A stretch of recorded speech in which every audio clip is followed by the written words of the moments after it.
Welcome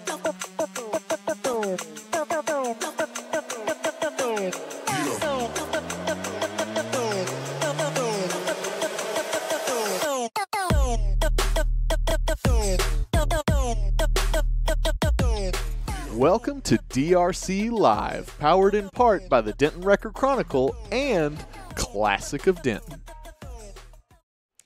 Good afternoon. I'm Lucinda Breeding, the features editor at the Denton Record Chronicle. And I'm Jenna Duncan. I'm the business editor over at the Denton Record Chronicle. This is our weekly show, DRC Live, on DentonRadio.com every week to fill you guys in on what we're working on over at the paper and give you some previews of events and new business openings and kind of things you should have on your radar for the upcoming week.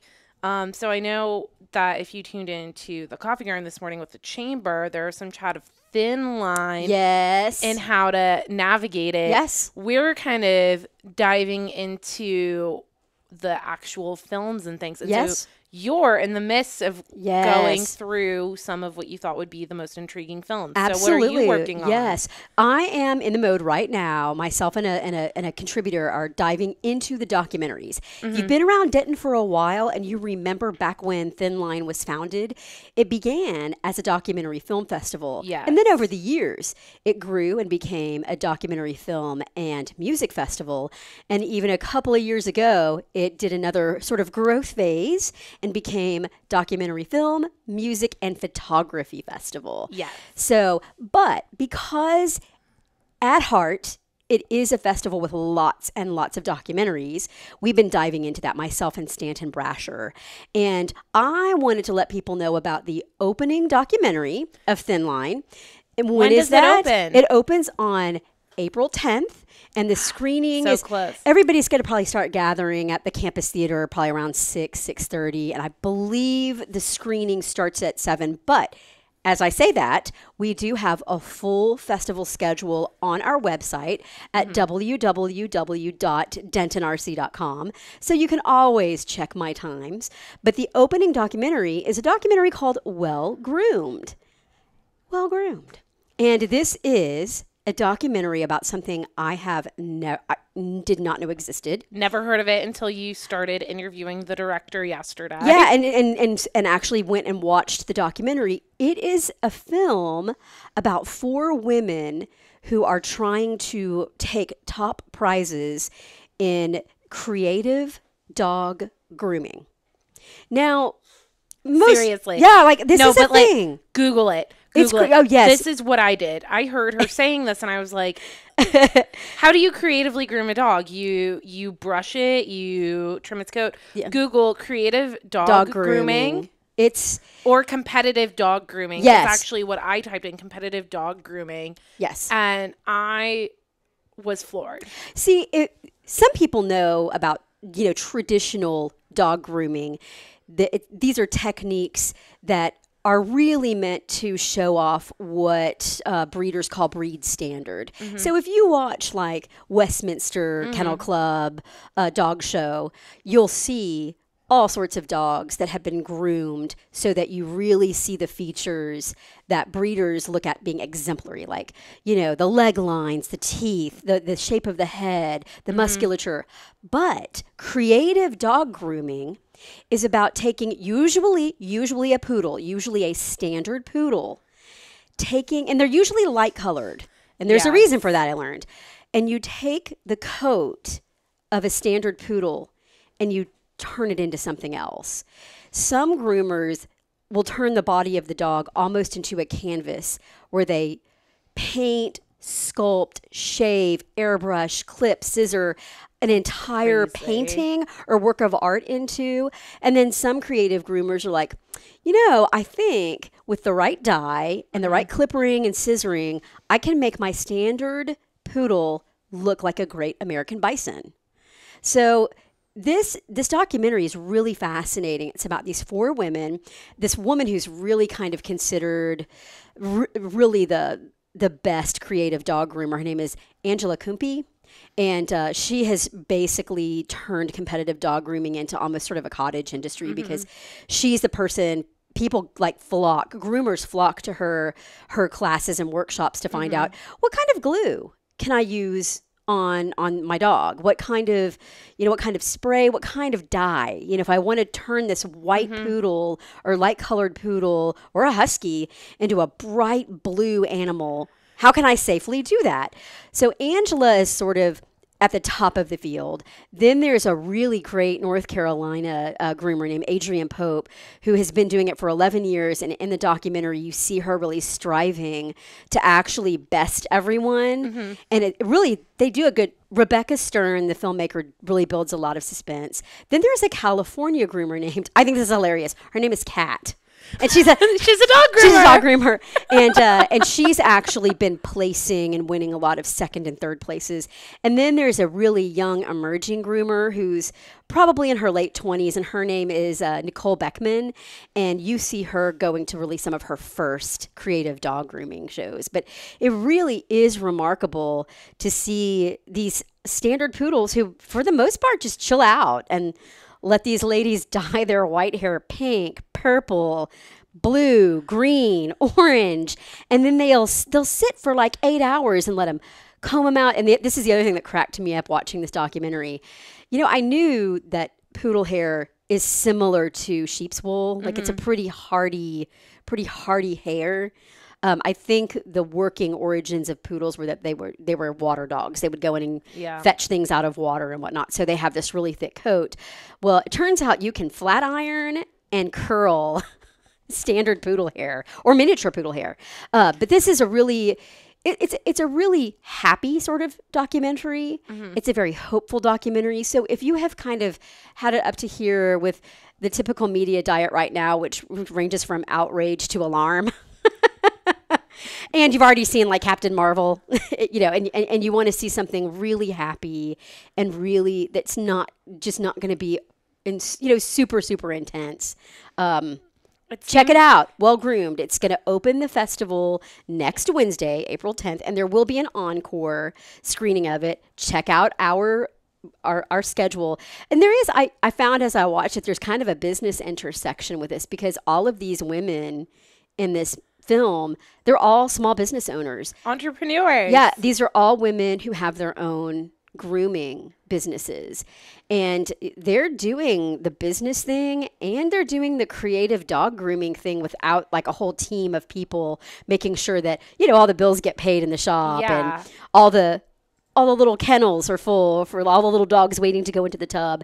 And I also appreciated, just as a random thing, there are some really heavy dogs out there, so picking up some dogs and putting them into the groomer's tub takes 3 people. Yeah. Sometimes. That's so wild. If you like dogs, if you like creativity, if you like art, check out this documentary. And remember, one of the coolest things about Thin Line is that it's free with registration. Yes. You do have to go and register, and you can get a VIP package. You can put down $100 and get an invitation to some exclusive stuff and events and whatnot.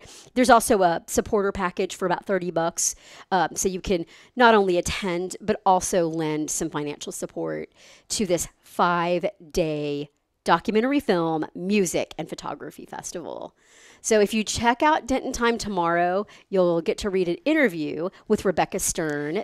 I hope that there will be still photos. Oh, yes. Oh, yes. Many still photos. Yes. A still photo of a standard poodle who has been turned into a chicken. A chicken? Yes. I didn't see that on Google. I saw one that really tripped me out where the fur was all different Muppets. Yes. All different Muppets, yes. like surrounding the entirety of the body of the dog. And I was like, what? Yep. How did they do this? Yeah, it's pretty crazy to think about. But I mean, that's also, it's fun and lighthearted. It is lighthearted. It is lighthearted, but it's a substantial documentary. It's about the lives of these women who are entrepreneurs and, women who are also artists.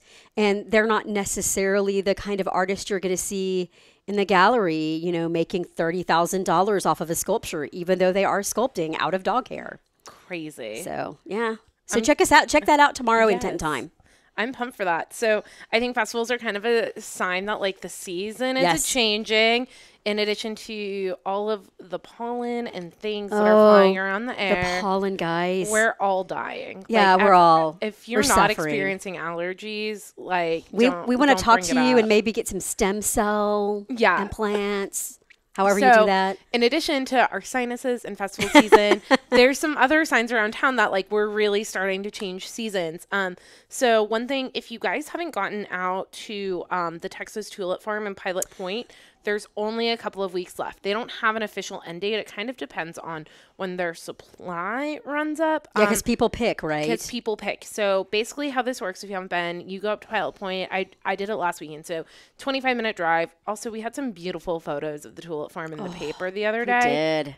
If you want to go back and search it, then we have some basic information on the site too. But so basically you pay $5 to get in. It's 6 acres of tulips. It's all these different varietals. And you get a little wicker basket and you pick as you go. It's $2.50 per flower. I picked them last weekend. They're looking beautiful, just now starting to bloom. I think that they're going to last for a while. So that's up in Pilot Point, and they don't have an end date. It's going to just depend on kind of the supply how many people and the weather. go and it's supposed to be kind of rainy this weekend. Yeah, and so they're saying they're going to end mid-April. Even as of today, they said they don't have a set date, which is normally what they do. It just kind of depends on all of those factors. So if you haven't done that yet, it's totally worth the 20-minute drive. And then also in that area, once tulips close, sometime by the end of the month, Pecan Creek Strawberry Farm is going to open. Which I had never heard of. So apparently in previous years, it's been a pretty small operation of pick your own strawberries, which is something that I didn't know would even work in this region. There's some other farms that have tried to do the pick your own thing. Like there was one that kept trying to do apples, but they mainly ended up being a site for like school visits and things like that because apples just don't work in this climate or this soil. But apparently the strawberries last year did great. So the owners of the farm planted 43,000 strawberry plants. Wow. 43,000 plants. And That's a lot of strawberry plants. lots of plants. And so I'm not sure the acreage. I'm trying to get in touch with the owners now so that we can have like a bigger piece on this. But basically it's going to start sometime in mid-April. So it's right around that transition period that we're talking about with the seasons, even though it's only been spring for like a few weeks. Spring is so fleeting in North Texas. I know, it like doesn't even matter. But so you can go out here. You have to pay for a basket to pick. So it's like a little red basket. You can share it with whoever you're with. It's $3. It's your entrance fee plus basket. Oh, wow. And then you can pick as many as you want or as few as you want. And it's $5 a pound. Yeah, $5 a pound for strawberries, which is pretty good for a pick your own type of venue. So that's going to be opening, and then they're going to probably be open for about the same time frame as like the tulips were or still are, about 6 weeks probably, depending on the supply and demand and everything.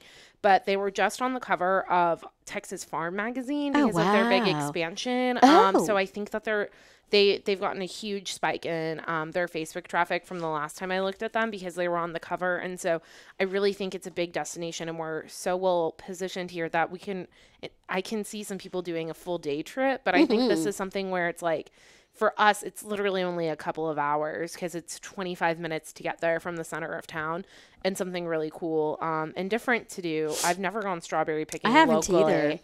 I've done blackberry picking like by Connecticut and stuff, and apple picking, but I didn't know that our soil works so well for strawberries. I didn't either. I know that they sell, if you go to like Lowe's or Home Depot around, well, actually, I don't know what time of year it is now that I think about it, but you can get strawberry plants to plant. And so I don't really know that much about it. I'm also wondering if, to pick strawberries, if they're pretty low to the ground. Yes, so if they're very low to the ground. So be prepared to be sort of down on your knees, perhaps. Definitely. So dress accordingly.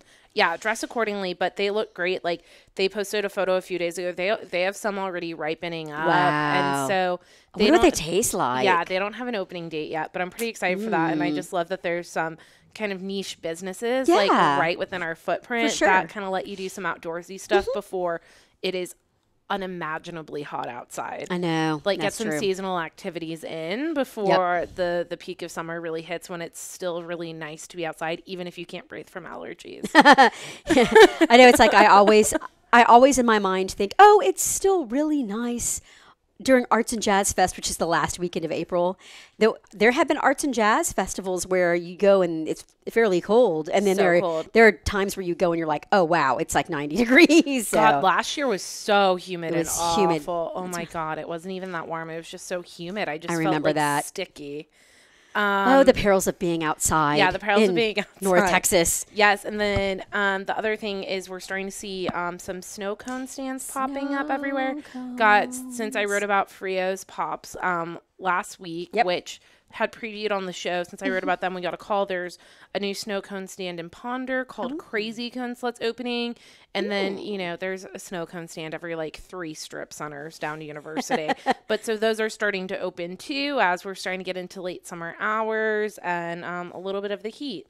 So, yeah, so that's what we're working on over at DRC, getting ready for the festival season, which intolerant outside season. And remember, festival season actually starts this weekend with the North Texas Book Festival, and they are going to have more, I think more than 50 authors. So just Google North Texas Book Festival. If you hang on to your newspapers like I do, you might go back a few Sundays when we ran as full of a listing as we could get of Dallas, Fort Worth spring festivals that are worth going to. The Book Fest information is in there. But so it starts this weekend. Also, if you've got little ones and you like theater, this is the final weekend to see Denton Community Theater's Annie, which is great for kids. So my understanding is tickets went pretty briskly. So there might not be a whole lot of tickets left, but if you've got some littles and you think they'd love to listen to other little kids sing, go to DentonCommunityTheater.com or call the box office at 940-382-1915. See if they have any tickets left. Usually when Music Theater of Denton and Denton Community Theater do really family-oriented shows, those tickets really get picked up. So, especially since the weather might not be amazing. It might be rainy. So I do have to do my taxes though, so maybe the rain will make me sit down and. I mean, I'm really pushing it. Same. The deadline is coming up. We haven't done them. So yeah, I was like, I'm totally gonna do United Way's Vita this year. Which, if you are low income. And it's not even low. If your family income, combined income, is under $66,000, you can file for free with the United Way. Check United Way of Denton County. And they're still having some, so VITA stands for Volunteer Income Tax Assistance. So if you've gotten to the late point like we have, and you're just totally overwhelmed by what's in front of you, there's still time to go and get help from trained volunteers who will file on your behalf and handle everything. You'll sit down, get it done, and then you probably won't get distracted by whatever is on Netflix. Like we will probably. Yeah. And, yeah, so tax season. Tax season is upon us. That was an unfun way to end DRC Live this week. But if it does rain, maybe I'll do my taxes. I don't know why I'm saying maybe. I've got to do them. So. Have to. Well, thanks so much for tuning in, guys. Again, this is our weekly show, Wednesdays at 2 p.m. on DentonRadio.com. And live on Facebook, YouTube, Twitter, all of that. Follow up on anything that we talked about on DentonRC.com. And we will see you guys next week. See ya. Well, thank you for tuning in. We hope you enjoyed the show. Be sure to check out DentonRadio.com for new Denton artists and where they're playing next. While you're surfing the internet, make sure you check out our friends Classic of Denton at ClassicofDenton.com.